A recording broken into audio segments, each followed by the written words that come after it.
உலகெங்கும் வாழும் அன்பு தமிழ் நெஞ்சங்களுக்கு வணக்கம். ஒவ்வொரு வாரமும் NBC செய்தி மடலில் உங்களை சந்திப்பதில் மிக்க மகிழ்ச்சி. தற்கால நிகழ்ச்சிகளின் அடிப்படையில் கேள்விகளும் வேதத்திலிருந்து பதில்களையும் நீங்கள் அறிந்து வருகிறீர்கள், புரிந்து வருகிறீர்கள், தெளிவடைகிறீர்கள். உலகளாவிய அன்பு தமிழ் சொந்தங்களே, இந்த நிகழ்ச்சியை நீங்கள் தொடர்ந்து பாருங்கள். இன்றைய நாளிலும் கூட நமது கிறிஸ்தவ பெரியார் டாக்டர் பீட்டர் சாலமன் ஐயா அவர்களை சந்திக்கலாம். வாருங்கள் ஐயா. வணக்கம் ஐயா. வணக்கம். சொல்லுங்க. கடந்த வாரம் அவன் அவள் அது உலகளாவிய தமிழ் மக்கள் மத்தியில வரவேற்பையும் அநேகர் பாராட்டுகளையும் தெரிவிச்சாங்க ஐயா. அதை தொடர்ந்துதான் இன்றைய நாளின் கூட நமது செய்தி மடல்ல நம்ம பார்க்க போறோம். ஐயா, முதல் கேள்வி என்னன்னா, கடவுள் அப்படின்னாலுமே ஒரு சாரார் கடவுள் இல்லவே இல்லை அப்படின்னு சொல்றாங்க. இன்னொரு சாரார் கடவுள் இருந்தா எனக்கு நீங்க காட்டுங்க அப்படின்னு சொல்றாங்க. இன்னொரு சாரார் அதை பற்றி ஒரு கொள்கைகளாக ஆன்மீகமாக வழிநடத்தின்னு வராங்க. இந்த கடவுளை பற்றி தான் என்னதான் சொல்ல வரீங்க ஐயா? இந்த வேதம் என்னதான் சொல்லுது? அதாவது இந்த பைபிளை நான் கையில் வைத்திருக்கிறேன்.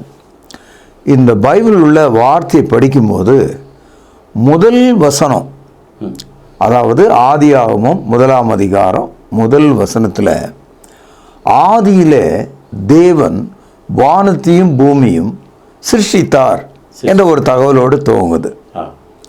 தேவன் உண்டாக்கின வானமும் பூமியும் இருக்கும் அளவும் தேவனுடைய வார்த்தையை நாம் படிக்க படிக்க தேவன் எங்கே இருக்கிறார் என்ற கேள்வியை கேட்பது அறிவீனமாக எனக்கு தெரிகிறது.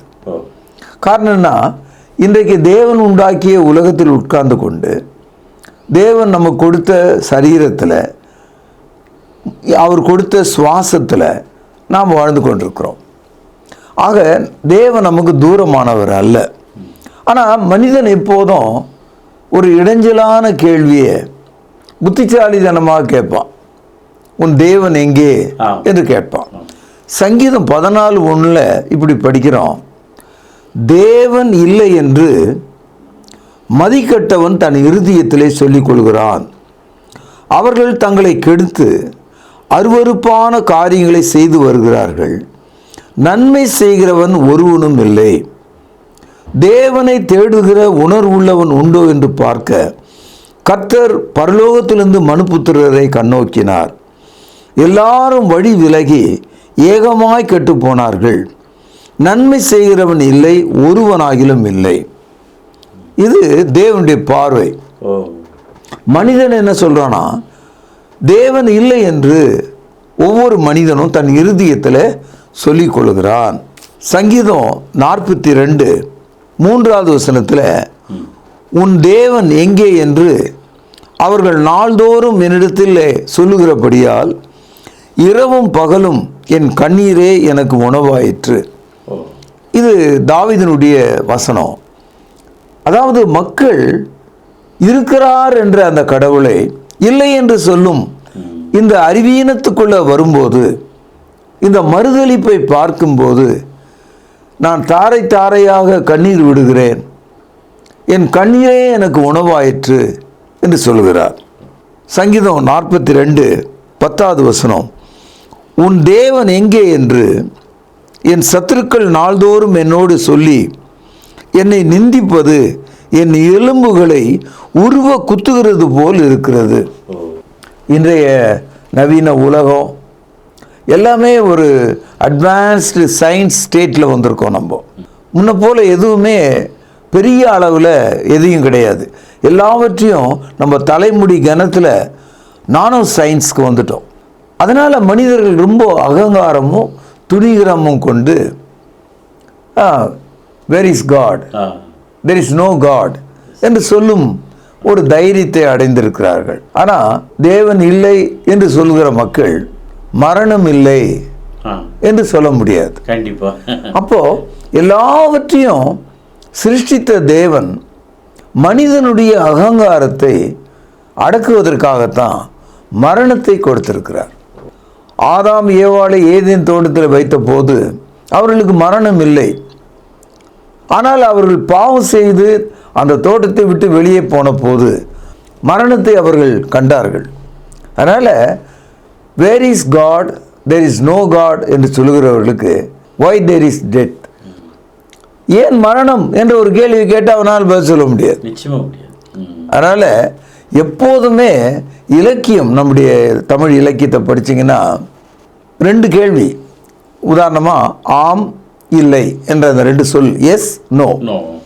இலக்கியம் என்ன சொல்லுதுன்னா, ஆம் என்ற ஒரு சொல் இருந்தால் தான் பின்னால் இல்லை என்ற ஒரு சொல் இருக்க முடியுமா. முதல்ல இல்லை என்று ஒரு சொல் வந்த பிறகு ஆம் என்ற சொல் பிறக்கிறதுக்கு வாய்ப்பே இல்லை. அப்போ ஆம் என்ற ஒரு சொல் இருந்தால் தேவன் இருக்கிறார் என்று பொருள். ஆகவே நம்முடைய மொழி வாரியாக நாம் அதை படிக்கும்போது கடவுள் இருக்கிறார் என்று சொல்வது இயல்பு, அதான் நியாயம். இல்லை என்று சொல்கிற அந்த மறுப்பு அநியாயம். அதனால் கடவுள் இல்லை என்று ஒருவன் சொல்கிறதுனால அவனுடைய வாழ்க்கையை அவன் காப்பாற்றிக் கொள்ள முடியாது. தேவனுடைய நியாய தீர்ப்பு அவனுக்கு இருக்கிறது. அப்படி என்ன ஐயா, நம்முடைய இலக்கியத்துல பதி, பசு, பாசம் அப்படின்னு 3 சொற்றொடர் இருக்கு. அதனுடைய பொருள் தான் என்ன ஐயா? அதாவது 6வது நூற்றாண்டில் நம்ம இலக்கியங்கள் தோன்றிய போது 6வது நூற்றாண்டிலே உருவான சைவ சித்தாந்தம், அதில் சிவஞான போதம் அப்படின்னு ஒரு புத்தகம் இருக்கு, பாடல் புத்தகம். அதில் மெய்கண்டார் என்ற ஒரு ஆசிரியர், திருவுந்தியார் என்ற ஆசிரியர் இருக்காங்க. இவங்க எழுதின பாடல்களை படித்தோம்னா இயேசு கிறிஸ்துவனுடைய மரணத்தை நினைவு கூறக்கூடியதாக இருக்கிறது. அவருடைய மரண அடக்கம் உயிர்த்தெழுதலை விவரிக்கக்கூடியதாக இருக்கிறது, இலக்கியத்திலே சொல்லியிருக்கிறாங்க. அதனால தான் அதாவது பதி, பசு, பாசம், இந்த பதி என்ற சொல் இன்றைக்கும் நம்ம மத்தியில் கணவரை மனைவி பதி என்று அழைக்கிறாங்க, ஆணை. பிரஜாபதி என்று சமஸ்கிருதத்தில் அழைக்கிறாங்க. அதாவது உலகத்தை எல்லாம் உண்டாக்கினவர், எல்லாவற்றுக்கும் காரணர், அவரை நாம் பதி என்று அழைக்கிறோம், ஏன்னா அவர் சிருஷ்டிகர். அடுத்தது பசு என்ற ஒரு சொல், நம்ம ஊரில் இந்துக்கள் மத்தியில் பசு ஒரு புனித பிராணியாக கருதப்படுது. பசுவை ஏறக்குறைய ஒரு தெய்வமாகவே காமதேனு என்ற வணக்கம்லாம் இங்கே இருக்கிறத நீங்கள் பார்க்கலாம். இந்த பசு இறைவனுக்காக செலுத்தப்படுகிற பலிப்பொருளாகவும் இருக்கிறது, பலியிடுவதற்கு சுத்தமான மிருகமாகவும் இருக்கிறது. இந்த பசு என்ற அந்த சொல் மனிதனுடைய ஆத்மாவை குறிக்கிறது. ஆக பதி கடவுளையும், பசு மனிதனுடைய ஆத்மாவையும் குறிக்கிறது. 3வது பாசம். இந்த பாசம் என்பதை மாயை என்று அவர்கள் குறிப்பிடுறாங்க. மாயைனா ஒன்றுமில்லை அப்படின்றது அர்த்தம். உதாரணமாக ஒரு மரத்தால் செய்யப்பட்ட யானை நாம் வீட்டில் வாங்கி வச்சுருக்கோம். ஆனால் அதை யானையாக பார்க்கிறோமே தவிர அதை ஏன் நம்ம ஒரு மரமாக பார்க்கல? காரணம் என்னன்னா, அது மரத்துண்டால் வெட்டப்பட்டு யானையாக செய்யப்பட்டிருக்கு. ஆனால் நாம் அதை யானையாக தான் பார்ப்போம். அதே போல் ஒரு மரத்தை பார்க்கும்போது அந்த மரத்திலிருந்து செய்யக்கூடிய யானையாக நம்ம பார்க்கறது இல்லை. ஆக நீங்கள் எதை பார்க்குறீங்களோ அதனுடைய மூலப்பொருளை நம்ம பார்க்கறது இல்லை. இந்த தத்துவத்தை தான் இந்த மாயை தத்துவம், இதை தான் பைபிள் நமக்கு பாவம் என்று சொல்கிறது. பாவத்தை நம்ம கண்ணால் பார்க்கல, செயலாக செய்கிறோம். பாவத்தை செயலாக செய்கிறோம். ஆகவே பதி சிருஷ்டிகர், பசு மனிதனுடைய ஆத்மா, பாசம் அந்த பசுவை கட்டி போடும் பாவத்தை குறிக்கிறது. இப்போ அந்த பசுவை பாசம் கட்டி விட்டது, அந்த கயிற்றால் கட்டி விட்டது. உதாரணமாக ஒரு அத்தி மரம், அதில் பழம் வந்தது. அந்த பழம் மனிதனுக்கு உயிரூட்டக்கூடிய ஒன்றாக இருந்தது. ஆனால் அது போய் கெட்டு போய் அது பழுதாகி நஞ்சை கொடுக்கக்கூடியதாக மாறிவிட்டது. நல்ல அத்தி பழம் நஞ்சாக மாறிவிட்டதனால கத்தி ஒன்றை தேடி அதை அறுத்து தூர எறிவதற்கு அந்த தோட்டக்காரன் நினைக்கிறான். அதுபோல பசுவாகிய ஆத்மாவை பாவம் என்பது தின்றதுனால, கயிறால் கட்டினதுனால அதை அறுத்து எடுக்கும்படியான ஒரு கத்தியைப் போல இறைவன் இறங்கினார் என்று பொருள்படும்படியாக இந்த சிவஞான போதம் என்ற புத்தகத்தில் திருவுந்தியார் இதை குறித்து சொல்கிறார். அதை தான் பதி, பசு, பாசம் என்று குறிப்பிடுகிறோம். உலகத்தில் உள்ள எல்லா மதங்களிலும் எல்லா மொழிகளிலும் பைபிளின் தாக்கம், பைபிளின் நிழல் அங்கே இருக்கிறத நான் பார்க்கிறேன். அதில் குறிப்பாக ரொம்ப காலமாக 2000 ஆண்டுகளுக்கு மேலாக பேசப்பட்டு வருகிற தமிழ் மொழியில் இந்த தாக்கம், முதல் நூற்றாண்டு காலத்தில் தேவன் மனிதனாக வந்தார் என்ற இந்த தாக்கம், அந்த பசுவை கட்டியிருக்கும் கயராகிய மாயை அறுக்கும் ஒருவராக வந்தார் என்ற இந்த கருத்தை 6வது நூற்றாண்டிலே இந்த இடத்துல நம் நாட்டில் மக்கள் நினைத்து பார்ப்பது எனக்கு ஒன்றும் ஆச்சரியமாக தெரியல.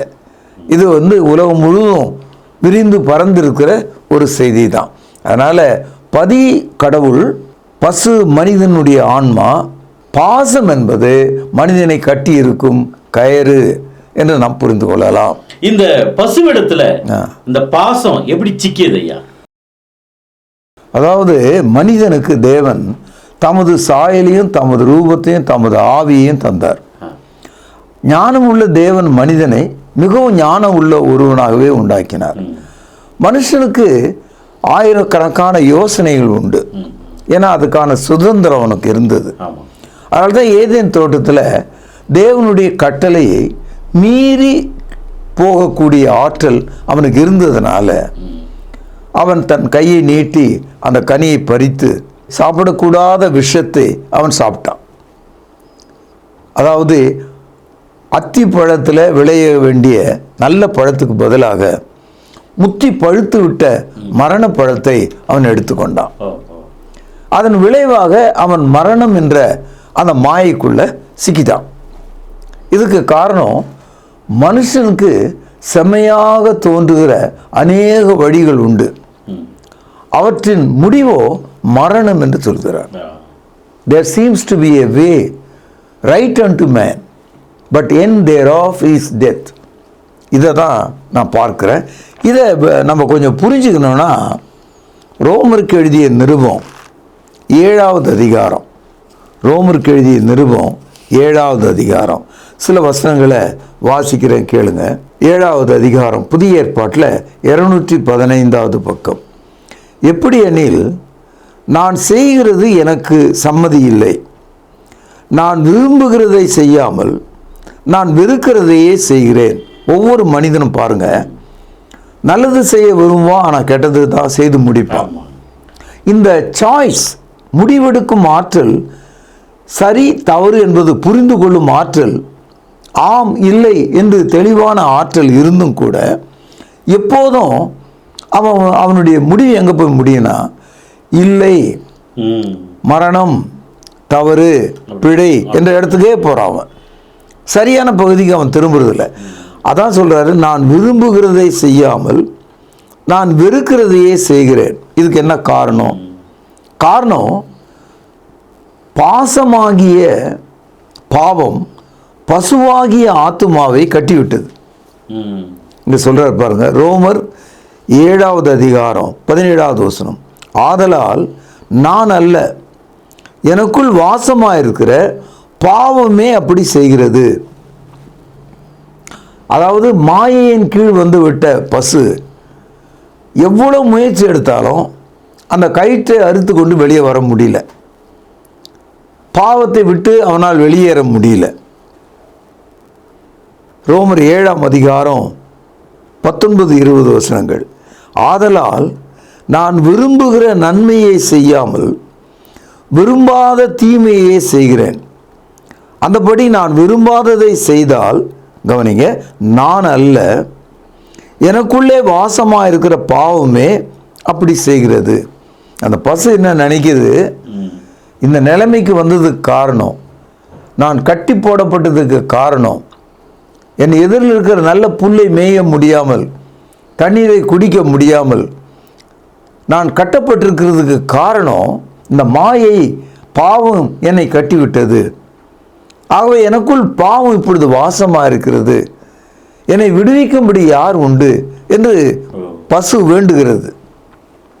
ஒரு ஆள் காட்டு வழியாக போயிட்டு இருந்தார். எதிர்பாராத விதமாக ஒரு புதரிலிருந்து ஒரு புலியை அவன் பார்த்தான். அவன் மிகவும் ஜாக்கிரதையாக சத்தம் போடாமல் தன் கால்களை மெல்ல வச்சு மெதுவாக நடந்து போனான். ஆனாலும் அந்த புலி, பதுங்கி இருந்த புலி அவனை பார்த்து அவன் மீது பாய ஆரம்பித்தது. அப்போ மனிதன் ஓட ஆரம்பித்தான். ஓட ஓட எதிரில் ஒரு மரம் தெரிஞ்சுது.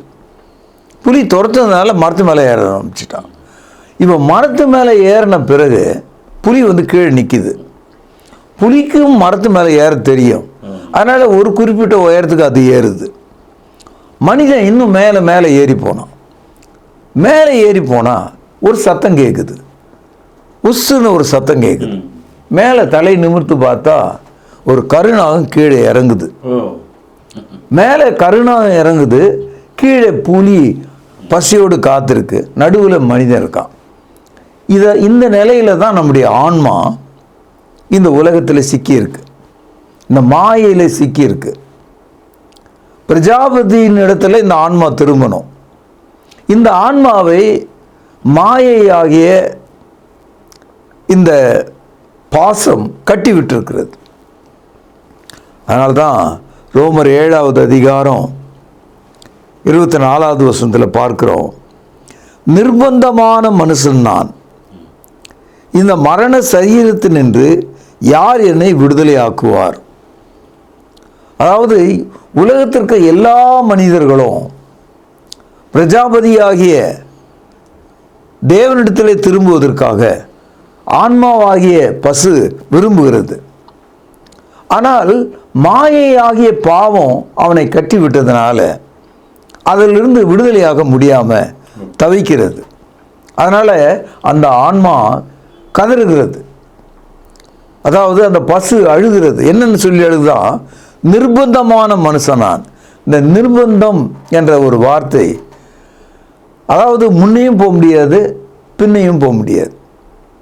சில சமயங்களில் கதவு இடுக்கில் நம்முடைய விரலை வச்சு நாமே கதவு மூடிடுவோம்.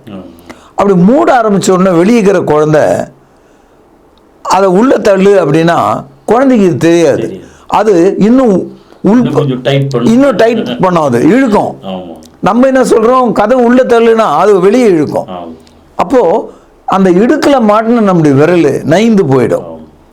நிர்பந்தம் என்பது கதவிடுக்கிலே விரல் மாட்டியதை போல, புலிக்கும் பாம்புக்கும் இடையில் சிக்கிய மனிதனைப் போல மாயையாகிய பாவத்துக்குள்ள எல்லா மனுஷனும் விழுந்து கிடக்கிறான். அதுதான் ரோமர் 3வது அதிகாரம் 10வது வசனத்தில் படிக்கிறோம், ஒருவனும் நீதிமான் இல்லை. ரோமர் 3வது அதிகாரம் 23வது வசனத்தில் படிக்கிறோம், எல்லாரும் பாவம் செய்து தேவனுடைய சாயலை எழுந்து விட்டார்கள். ஆக நம்முடைய தமிழ் இலக்கியம் என்ன சொல்லுதுன்னா, பதியாகிய தேவனிடத்தில் பசு திரும்ப வேண்டும், ஆனால் பசுவை பாசம் கட்டி விட்டது. அப்போ இந்த பாசம் பசுவை கட்டிய அந்த கயிற்றை அறுக்கணும். அதாவது நல்ல பழத்தை கொடுக்க வேண்டிய அத்தி மரம் மோக கனியை கொடுத்து விட்டது. ஆக மோக கனியில முழுந்து விட்ட இந்த உலகம் விடுபட வேண்டும் என்றால் இறைவனே இறங்கி வந்து உதவினாதான் முடியும். பிரஜாபதியே இறங்கி வந்து உதவினாதான் முடியும். தேவனே வந்து உதவி செய்தால் தான் முடியும். ஆகவே தான் யோவான் 3வது அதிகாரம் 16வது வசனத்தில் படிக்கிறோம், தேவன் தம்முடைய ஒரே பேரான குமாரனாகிய இயேசு கிறிஸ்துவை விசுவாசிக்கிறவன் எவனோ அவன் கெட்டு போகாமல் நித்திய ஜீவனை அடையும்படிக்கு அவரை தந்திரளி இவ்வளவாய் உலகத்திலே அன்பு கூர்ந்தார்.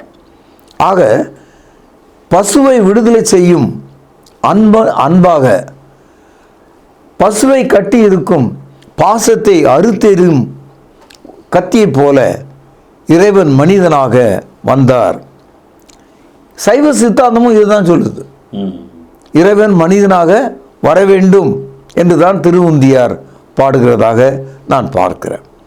இது பைபிளினுடைய செய்தியாகவே நான் பார்க்கிறேன். பாவமாகிய அந்த நஞ்சு கொடியை அறுப்பதற்காக தேவன் யாரை அனுப்பினார், எப்படி அனுப்பினார்? நீங்கள் ஆதியாகமம் 1வது அதிகாரத்தில் தேவன் வானத்தையும் பூமியும் மனிதனையும் சிருஷ்டித்தார் என்று பார்க்கிறோம். 2வது அதிகாரத்தில் தேவனுடைய சாயலாகவும் ரூபமாகவும் ஆவியின்படியும் உண்டாக்கப்பட்ட ஆதாம் ஏவாள் அவர்கள் மீறி பாவம் செய்தார்கள், மாயைக்குள் விழுந்தார்கள். அப்பொழுது தேவன் ஏதேன் தோட்டத்துக்குள்ளவே இந்த மோக கொடியை, இந்த பாவத்தை அறுக்கும் ஒருவரை மனிதனுக்கு சொன்னார். இதை தான் ஆதியாகமம் 3வது அதிகாரம் 15வது வசனத்தில் நாம் படிக்கிறோம். உனக்கும் ஸ்திரீக்கும் உன் வித்துக்கும் அவள் வித்துக்கும் பகையை உண்டாக்குவேன், அவர் உன் தலையை நசுக்குவார், நீ அவர் குதிகாலை நசுக்குவாய் என்றார்.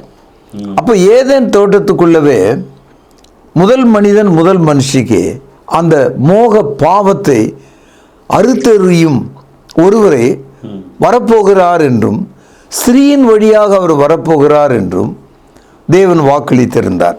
இப்பொழுது எபிரேயர் 2வது அதிகாரம் 14வது வசனம், ஆதலால் பிள்ளைகள் மாம்சத்தையும் இரத்தத்தையும் உடையவர்களாயிருக்க, இந்த இடத்துல பிள்ளைகள் என்பது உங்களை என்னையும் குறிக்குது. ஆதலால் பிள்ளைகள் மாம்சத்தையும் இரத்தத்தையும் உடையவர்களாயிருக்க அவரும், இந்த இடத்துல அவர் என்பது இயேசுவை குறிக்கிறது, அவர்களைப் போல மாம்சத்தையும் இரத்தத்தையும் உடையவரானார். அதாவது இந்த மோக கனியை அறுப்பதற்காக, அந்த கயிற்றை அறுப்பதற்காக மனிதர்கள் மாம்சமும் இரத்தமும் உடையவர்களாக இருக்கிறதுனால தேவன் தமது குமாரனை மாம்சமும் இரத்தமும் உடையவராக இந்த உலகத்துக்கு அனுப்பினார். மரணத்துக்கு அதிகாரியாகிய பிசாசானவனை தமது மரணத்தினால் அழிக்கும்படிக்கும் ஜீவகாலமெல்லாம் மரண பயத்தினாலே அடிமைத்தனத்துக்குள்ளானவர்கள் யாவரை விடுதலை பண்ணும்படிக்கும் அப்படியானார். அதாவது பசுவை விடுதலை செய்வதற்காக, பாச கயிறை அறுத்தெறிவதற்காக தேவன் தமது குமாரனை அனுப்பிட்டார். பசுவுக்கு என்ன இருக்கிறதோ நேச்சர், அந்த நேச்சர் அவருக்கு இருந்தது. இயேசு மனிதனாக வந்தார், மாம்சத்தையும் இரத்தத்தையும் உடையவராக வந்தார். ஆக பாசத்தை, பிசாசை, பாவத்தை அவர் அழிக்கும்படி, அவருடைய மரணத்தினால் அழிக்கும்படி, மனிதனுக்கு விடுதலை கொடுக்கும்படி தேவனுடைய திட்டமாக பூமிக்கு அவர் வந்தார். ஆகவே துதி, அதாவது உந்தியார் என்ன பாடுறாரு, இந்த வாய்ப்பை கடவுள் எனக்கு கொடுத்ததுனால அவரை நான் துதிக்கிறேன், ஸ்தோத்திரிக்கிறேன் என்று சொல்லுகிறார். அதனால் திருவந்தியார் என்ன சொல்கிறாருன்னா, இந்த பாச கயிறை அறுக்கும் ஒருவராக, அந்த நச்சு பழத்தை அறுத்தெறியும் ஒருவராக, மரணத்தை வெட்டி எறியும் ஒருவராக தேவன் தமது சொந்த மகனை பூமிக்கு அனுப்பினார், எல்லா மனிதருக்காகவும் அனுப்பினார் என்று சொல்கிறார். ஐயா, அதனால தான் இம்மானுவேல் என்ற ஒரு பெயர் இயேசு கிறிஸ்துக்கு அழைக்கப்பட்டதா? ஆமாம், இம்மானுவேல் என்பது பெயர் மட்டும் இல்லை, அது ஒரு தத்துவம். அதாவது இம்மானுவேல் என்று சொன்னால் அவர் மனிதனாகவும் இருக்கிறார், தேவனாகவும் இருக்கிறார். அதாவது டியூவல் பர்சனாக இருக்கார் அவர். அதாவது is man as well as God. இம்மானுவேல்னா அதான் அர்த்தம். அதனால தான் எல்லா மனிதரையும் ரட்சிக்கும்படி தேவன் மாம்சத்திலே இயேசு அனுப்பினார். இதை மத்தேயு 1வது அதிகாரம் 23வது வசனத்தில் நாம் படிக்கிறோம்.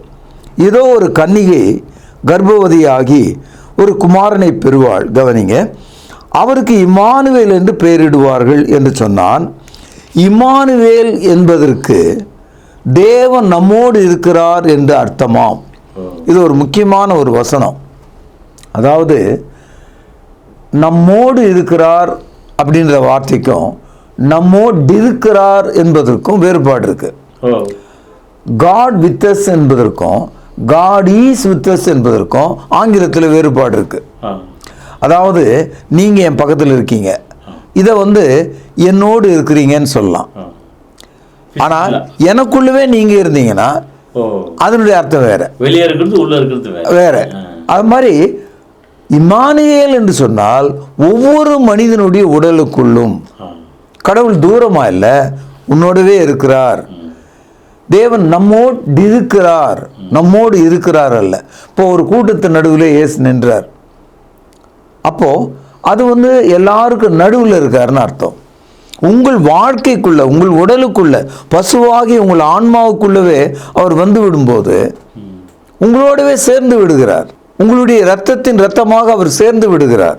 யோவான் 1:14 அந்த வார்த்தை, அதாவது கடவுளுடைய வார்த்தை மாம்சமாகி கிருபையினாலும் சத்தியத்தினாலும் நிறைந்தவராய், நல்லா கவனிங்க, நமக்குள்ளே வாசம் பண்ணினார். He dwelled among us. அவர் மாம்சமாகி கிருபையினாலும் சத்தியத்தினாலும் நிறைந்தவராய். Grace and truth. எல்லா மனிதனும் கிரேஸ் அண்ட் ட்ரூத் கிடையாது. ஆகவே தான் மாயை ஆகிய அந்த பாசத்தை பசுவினிடத்திலிருந்து ஒழித்து விடக்கூடிய கிருபையும் சத்தியமும் நிறைந்தவராக மனு குலத்தின் மத்தியில் ஒவ்வொரு மனிதனோடு சேரக்கூடிய இரத்தமாக இயேசு இந்த உலகத்திற்கு வந்தார். இப்போ இந்த இயேசுவை நீங்கள் தெரிந்து கொள்ள விரும்பினால், இந்த இயேசுவினிடத்தில் உதவி நீங்கள் பெற விரும்பினால், இயேசு கிறிஸ்துவின் உடல் எங்கே இருக்கிறது, ரத்தம் எங்கே இருக்கிறது என்று நீங்கள் தேடி செல்ல வேண்டியதில்லை. இந்த மோக கனியை அறுப்பதற்காக தேவனிடத்திலே விசுவாசம் வைத்தால், கிறிஸ்துவனுடைய மரணத்திலே நீங்கள் நம்பிக்கை கொண்டால், விசுவாசத்தினாலே அவர் உங்களை இந்த மாய கயிற்றிலிருந்து, பாசத்திலிருந்து உங்களை விடுதலை செய்கிறார். பாருங்க, யோவான் 1:12 அவருடைய நாமத்தின் மேல் விசுவாசம் உள்ளவர்களாய் அவரை ஏற்றுக்கொண்டவர்கள் எத்தனை பேர்களோ அத்தனை பேர்களும் தேவனுடைய பிள்ளைகளாகும்படி அவர்களுக்கு அதிகாரம் கொடுத்தார். இப்போ அந்த பாசத்திலிருந்து இந்த பசு விடுதலையாகும் அதிகாரத்தை விசுவாசத்தினாலே தேவன் தருகிறார். If you believe you will receive.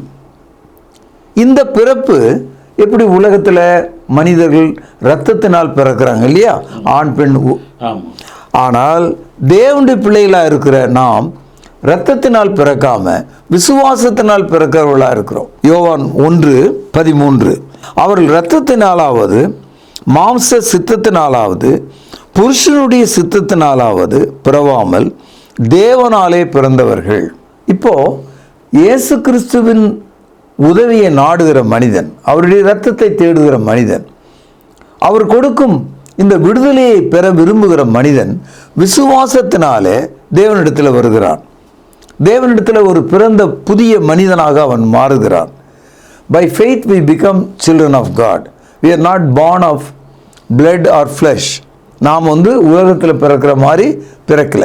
விசுவாசத்தினால இந்த மோக பழத்தை, பாவத்தை அறுத்தெறியும் இயேசுவினால, அவருடைய மரணத்தினால, மரண பயத்தினின்று நீக்கப்பட்டு தேவனுக்கு பிரியமான ஆன்மாவாக நாம் மாறிவிடுகிறோம். இந்த தத்துவத்தை தான் பதி, பசு, பாசம் என்று நம்முடைய இலக்கியத்தில் பேசுவதை நாம் பார்க்கிறோம். ஐயா, இன்றைய என்பிசி செய்தி மடல் ஒரு ஆழ்ந்த ஒரு கருத்து, பல நூற்றாண்டுக்கு முன்பதாக, விசேஷமா 6ஆம் நூற்றாண்டில் இருந்த ஒரு கூற்று தத்துவத்தை வேத வசனத்தோடு ஒப்பிட்டு மிகவும் அழகா நேர்த்தியை விளக்கி சொன்னீங்க. மிகவும் பிரயோஜனமா இருந்ததுங்க ஐயா. ரொம்ப நன்றிங்க. வணக்கம். என்ன நேயர்களே, பதி, பசு, பாசம், கடவுள், ஆன்மா, பாவத்தை பற்றி மிகவும் அழகாக நீங்கள் அறிந்து கொண்டீர்கள். இந்த சத்தியத்தை நீங்கள் கேட்டது மாத்திரமல்ல, பார்த்தது மாத்திரமல்ல, அநேகருக்கு விவரித்து சொல்லுங்கள். அதுவரை மீண்டும் கேள்வி கணைகளோடு உங்களை சந்திக்கும் வரை விடைபெறுவது உங்கள் அன்பு அறிவிப்பாளன் சார்லஸ் எஸ். குணசேகரன். நன்றி, வணக்கம். தொடர்பு கொள்ள வேண்டிய முகவரி: திருமறை நேரம், 58 சர்ச் தெரு, குமரன் நகர், சென்னை 6,82,000. செல்போன் 9385500882.